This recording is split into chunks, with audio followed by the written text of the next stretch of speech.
What is up, everyone? My name is Will from Ghost Hack, and today I'm going to be teaching you how to make this lead.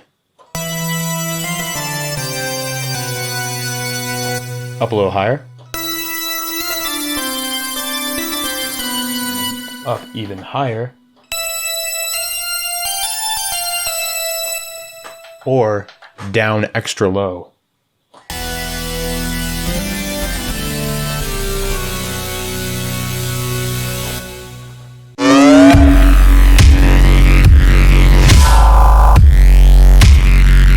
Alright, so this sound is completely unprocessed. It is all from Serum and it's coming right from the master chain. So what I'm going to do now is I'm just going to turn everything off. You can see there's minimal things here in the effects section. We're going to get to all this stuff in just a sec, but I'm just going to flip it off so we can start from scratch. So this sound starts its life as the Ghost Hack Wavetable Hard that comes with this Essentials for Serum 2 pack. And just sounds like this. Nothing special at all, it's just a hard sort of bass sound, not that appropriate for a lead. But what I did was I added 9 voices, and then I used this macro right here to control the detune. And you can see sort of where I put it there. I found a nice spot.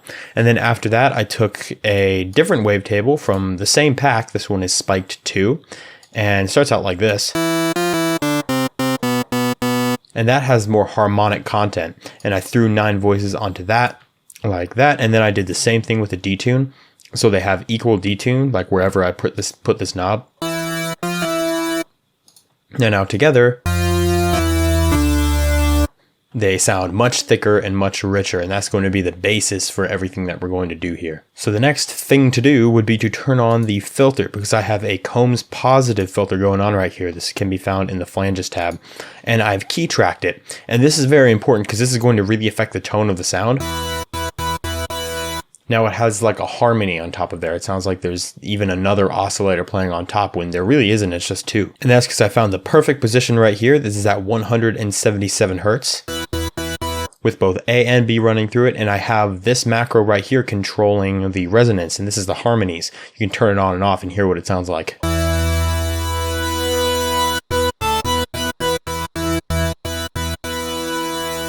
I like it somewhere in the middle. It's a nice mix.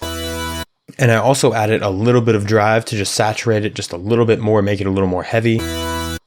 And then after that, we can just pop right into the effects section. This sound is not that complicated, even though it sounds really big and huge. So the first thing we're going to do is throw on Distortion. This is going to be soft clip. And right now you're not actually hearing it because I don't have it enabled with this macro right here. I have crunch set to right here, so this drive is all the way up. We want to just drive in 100%, and this macro crunch is controlling the mix. Now this is less apparent when you're in the high end. It just sounds like it's making the sound louder, but when you go to the lower spectrum of things,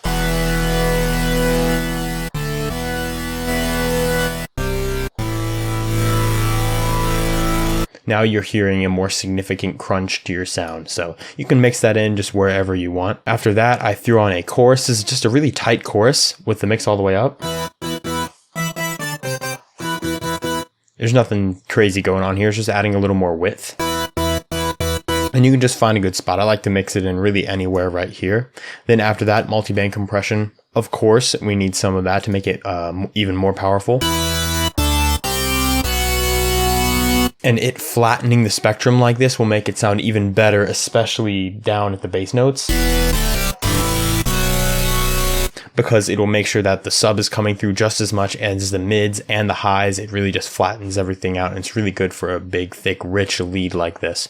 And then finally, what I did, I just drowned it in Verb. You can see I'm on the Hall Verb right now, and I have the size at 35 and the decay at 4.7. That may be the default settings. Sometimes I mess with those, sometimes I don't. Sometimes it just sounds good the way it is. But I have the Verb on the mix right here.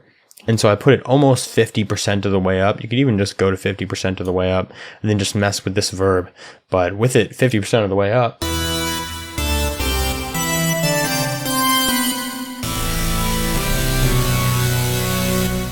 and like that's a lot of room. You'd have to have a really big track for that, but you can tone it down. and be a little more conservative with your verb. Another thing you could do if you wanted to, you are able to play chords with this, especially when you turn off the crunch. You can go...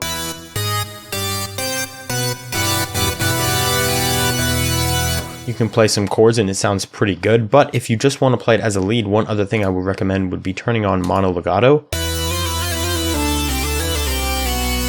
So you can slide around and you can't hit the wrong notes. Even when you slam your fingers on the keyboard, you'll still only hit one note. And then you can adjust the porta if you want to have something fun, some slidey-glidey action. Which the slidey action sounds very interesting under the comb filter. But that is definitely to taste, and it really depends on how you personally want to use it. So the key things to take away from this tutorial is layering 2 oscillators in different octaves is dope, and also using the combs filter to add harmonies, not just to accentuate the fundamental tone, but to add harmonies on the key tracking method can make some really rich and lush leads. Not even just leads, you can make plucks, pads, any melodic thing like that. Even a bass, even if it's not very melodic, adding that can add a bunch more texture to your sound.